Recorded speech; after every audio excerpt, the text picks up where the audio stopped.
Welcome, welcome sa bahay ni Kuya Mel. Welcome sa bahay ni Kuya Mel. Welcome sa bahay ni Kuya Mel.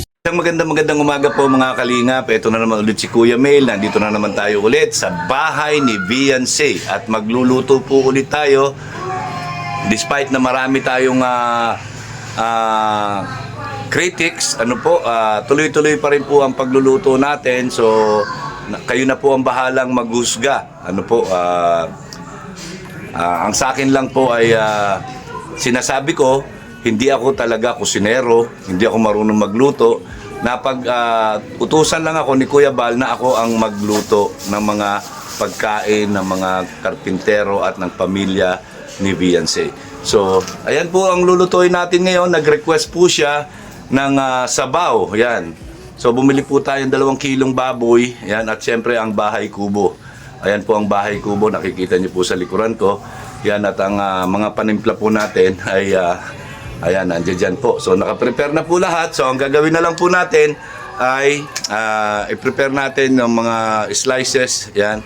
Mag-i-slice po tayo. So, abangan nyo po ito. Yan. Ibang version na naman po ito na sinigang. Yan, hindi yung basic na sinigang ang gagawin natin. Kung hindi, may twist na naman po ito. So, ayan. Ano po? So, yan po, meron tayong 2 kilong liempo. Yan. At syempre, meron tayong sibuyas, kamatis at bawang. Meron tayong siling berde. Siyempre, at ang bahay kubo, ang sitaw, gabi, pechay, labanos, kangkong at okra. Yan po ang ating gulay ngayon. At siyempre, ang mga panimpla natin, ayan, sinigang mix, yan, at patis asin. Ayan lang po ang ating gagamitin ngayon. At siyempre, ang panggisa natin, meron tayo ulit impilya ng baboy. So, yan ang gagamitin natin para sa mantika, para mas malasa. So, ito po, panoorin niyo po ito. Yan, ibang version na naman po ng sinigang. Yan, nilalagyan ko po ng twist para meron kayong pagpipilian kung ano yung magustuhan yung lasa, di ba? Pwede niyo pong maulit-ulit yan. So, ito lang po sa ngayon ang sangkap natin. Okay, so umpisahan ko na po yung pagtatadtad, yung pagtatadtad ng mga gulay. So, abangan niyo po. Ayan na po mga kalinga, prepared na po lahat. So, ito na po yung baboy, hinugasan na po natin yan para malinis. Tapos ito na po yung gabi. Yan, nandito po yung labanos, yung okra, sitaw at pechay. At ito naman po yung kangkong. So, yan na po yung mga sahok natin na gulay. So, ito na po yung sibuyas, bawang, siling green at kamatis. So, ayan na po, no? Yan, at mamaya ito gagawin nating sausawan para pampasarap. So, sinigang mix tayo, patis, asin. So, ito po, explain ko lang po, ito po ay optional itong style ng luto na ito. Pwede pong hindi nyo igisa. No, pwedeng igisa nyo, pwedeng hindi nyo igisa. Nasa sa inyo po yan, optional yan. At ito ngayon, sasabihin ko na ito. Hindi ko naman pinapakita yan, pero lagi po akong may ganyan. Para saan po yan? Yan po ay kutsara na may tubig. Ayan. Kapag po tinitikman natin ang lasa, sasandok tayo at kukunin natin sa kutsara. Yan po yung pinantitikim ko. Hindi po ito. Hindi itong sandok na ginagamit natin sa pagluluto. Ano po? So, may mali na po doon. So, ayan po. Lagi po yan. Every time po na magluluto, laging may ganyan ako. So, yan po yung ginagamit natin pang tikim-tikim. Hindi yung sa kumakalat na sinasabi, diretso ko na isinusubo ito para tikman ang lasa. So, mali. May mali po doon. Ayan. So, kung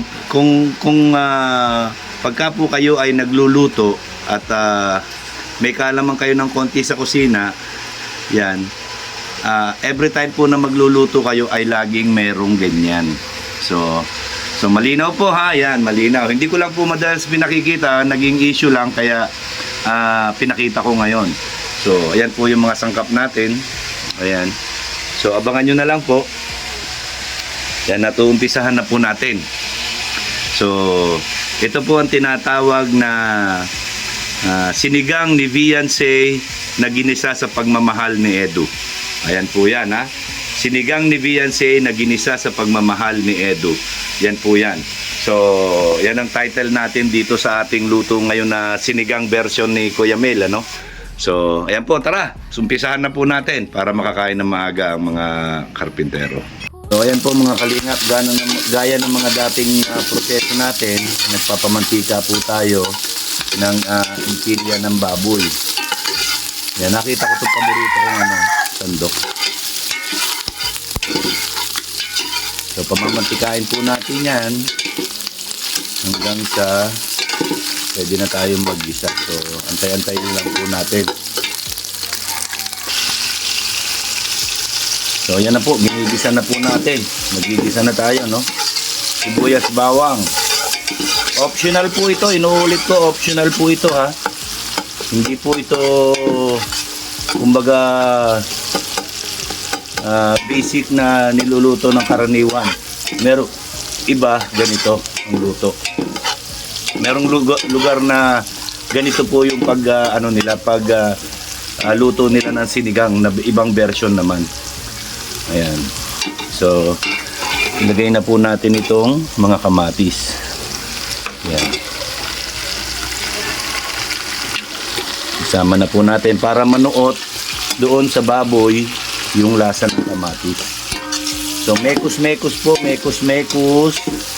Yan, Ate Angie, yan, shout out po sa iyo, Ate Angie. Ibang version na naman po ito, Ate Angie, ng sinigang. So, pwede nyo pong gayahin ito, pwede ring hindi.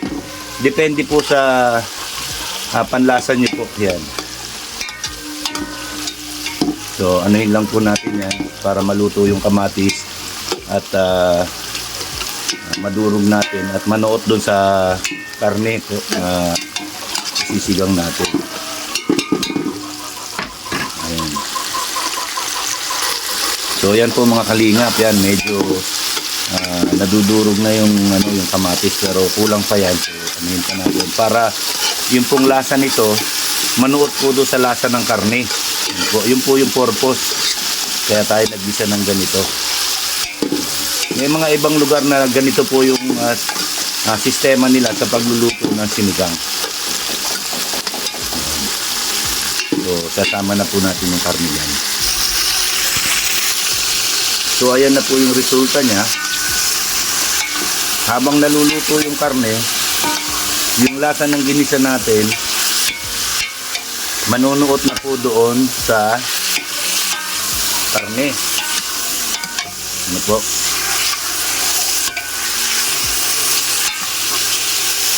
Ayan. So, mekos-mekos lang po natin. Sinigang ni Vianse na ginasa sa pagmamahal ni Edu. Ayan po yan. Kaya may pula-pula. Diba?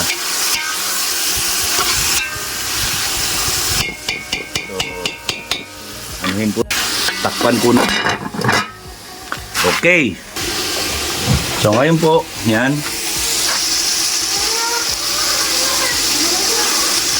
Isama na po natin yung gabi. Ayan na po yung gabi.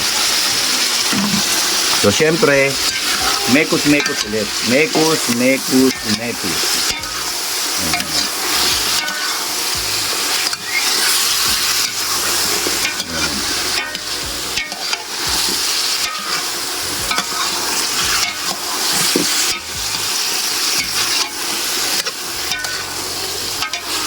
Mekos lang. So, hayaan muna natin. Yan. So, ayan na po yung itsura niya pag nagisa natin. Ayan. Ano po. At sinama ko na yung gabi para lumambot.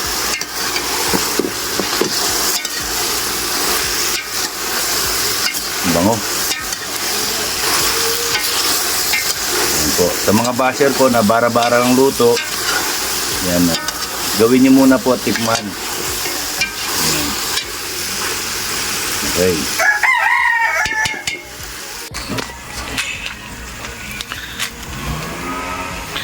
So ayan po yung resulta niya. Ayan na po yung resulta niya pag nilagyan na natin ng sabaw. So 'di ba mas masarap ang itsura. Ayan po, ngayon palalambutin natin yung karne, about mga 30 minutes na pakukuluan po natin yan. Okay? Yan, ito po yung sinigang ni Beyonce na ginisa sa pagmamahal ni Edu. Okay. Kaya kita nyo, pulang-pula, punong-puno ng pagmamahal po yan. Okay. So ayan po mga kalingap, yan nilagay ko na po yung radish. Yan yung radish nilagay na natin. Yan matigas pa yung baboy, so palalambutin pa po natin yung baboy. It's about mga 30 minutes nga po ito. So ayan na po yung resulta niya. So ngayon ito mga ganito, yan, tatanggalin natin yan. Yan. Tanggalin po natin yan. Diba? Yan. Tanggalin natin ito, to. Yung mga bula, tanggalin natin yan. Yan. Kailangan matanggal yung mga bula na yan.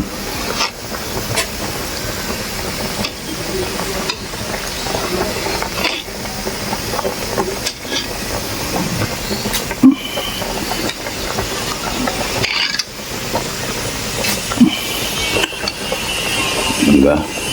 Yan, no? Ganyan lang.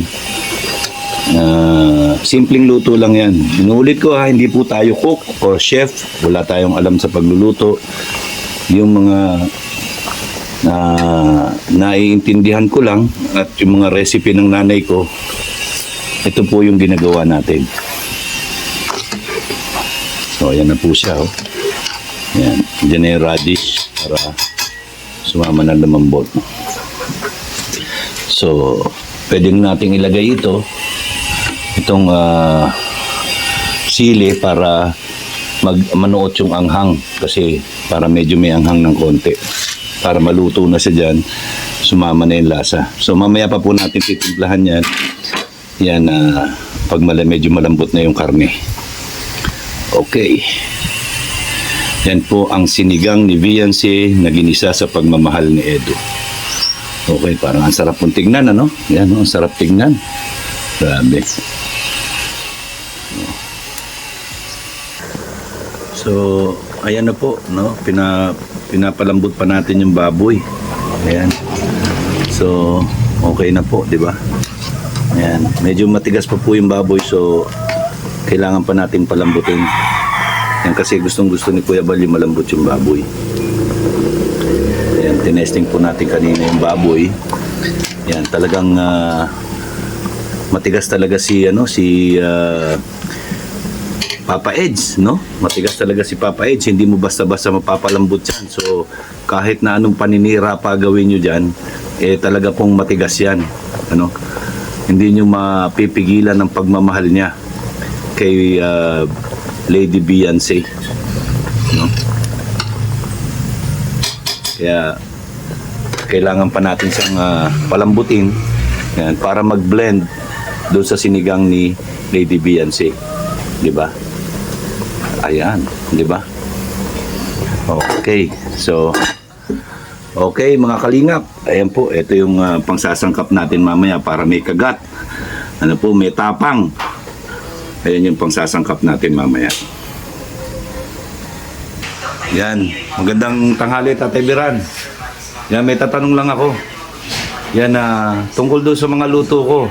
Yan, kasi may nagsasabi, wala daw lasa yung mga luto ko at hindi daw masarap. Ano masasabi mo doon? Ay, ano naman po yun? Palibasa hindi sila nakatikim ay kaya nasabi nilang ganun. Ay, ang problema, yung nagsabi nun, kumain. Ha? Ano masasabi mo doon? Yung yung dila nun ang hindi, kanya-kanya naman po kasing panglasa. Ay ako, mas personal ako yung ganun ay tamang-tama lang yun sa akin. So, approve sa'yo? Okay po, masarap talaga, parang restaurant. Parang restaurant. Sabi nga ni Beyonce, pwede na daw ako tayo ng karinderya, di ba? Pwede po talaga. Oh. Kasi, marami po tayo kang alam ay. So, ayan po, si Tatay Biran, isa sa nagpapatunay sa mga ginagawa natin pangluto dito sa bahay nila. So, maraming salamat, Tatay Biran. So, ayan na po siya. Ayan, sinama na natin yung mga gulay. Lahat po ng gulay, sinama na natin. Timplado na po yan. So, isang kulo na lang po yan at ready to eat na po. Ayan. Papakuluin na lang po natin. Sakto na po yung lambot ng baboy. Ayan, papakuluin na po natin. Ayan. May kagat po ito, yung may konting anghang, konti lang naman, hindi naman madami. So, para mas ganahang kumain itong mga nagtatrabaho. So, ayan na po, yan, pulo na lang at ready to eat na. So, ayan na po yung sinigang natin. Kung makikita nyo po yan, puro gulay. Ayan, masarap. Maraming gulay. Ayan po, yan o. So, hintayin lang po natin, sakto na po siya sa timpla. Sa timpla ko ha, sakto na. Pero hindi naman po tayo maalat magtimpla. Siyempre, kaya tayo may sausawan na patis. Yung sakto lang yung timpla. Neutral lang. Dahil yung iba, diba, gusto maalat. Ako naman, ayoko na maalat. Gusto ko gamitin nila yung mga patis, toyo, or etc. asin. Kung ano yung gusto nilang gamitin. So, ito ay neutral lang na timpla ito. So, ayan na po, sinigang ni Viancy na ginisa sa pagmamahal ni Edu. Okay, maya-maya lang po at ready to, ano na to, eat. 5 minutes na lang po. Ayan. Po mga kalingap, mga ate, mga kuya, yan, Ate Angie, yan, Ate Susan Vergara, yan na po ang sinigang ni Viancy na ginisa sa pagmamahal ni Edu. So, luto na po siya, magkakainan na po. Time check po, time check tayo. Exactly 12 noon. Ayan. So, right on time po tayo. Yan, let's go and abangan nyo yung mga verdict ng mga kakain po dito. Yan, maraming salamat po sa pagsubaybay ng aking cooking vlog dito sa bahay ni Viancy. Mga kalingap, yan, nagkakainan na po. Yan. Si Doc Lab, oh. Oh, Doc Lab. Kamusta dyan, Doc Lab? Aray, ganito. Yan yung ano, yan yung sinigang ni Viancy na ginisa sa pagmamahal ni Edu. Grabe. Tikman ko. Sige, tikman mo. Oh? Yan, humigop ka ng ano, ng malinamnam na sabaw. Yan po.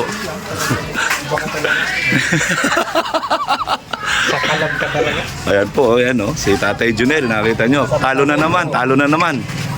Yan, talo na naman. Talo tayo ngayon. Yan. Panalo. Yan po, si Kuya Bal. Yan. Kamusta ang ano, ang sabaw na punong-puno ng ano, pagmamahal, Kuya Bal? Ayos. Ayos? Yan po, kain na. Oh. Yan na sila. Ayos. O, di ba? Ang saya, di ba? O. Sabi niyo magulo dito sa amin. Hindi magulo dito sa amin. Hindi na. Hindi na. Bakit viral ka sa akin? Iyon ko ba po? No? Eh, upo ka doon. Eh, siyempre, ano yan eh. Ano lang, bisita. Bisita. Oo. Yan. Tumulong ko ano ko dito sa sarap ng pagkaroon ko. Ah. Yan. Tignan mo, mahal na mahal ka, ha? VIP ako dito.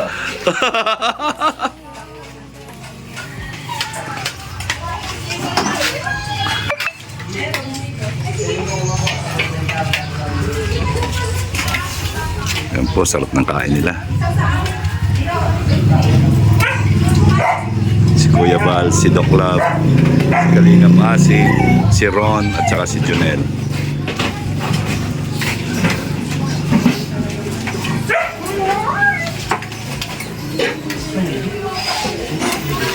Yan po. Yan. Parang... Bakit parang hindi na kayo nagkukwentuhan? Tarap eh. Parang wala nang kwentuhan, ha?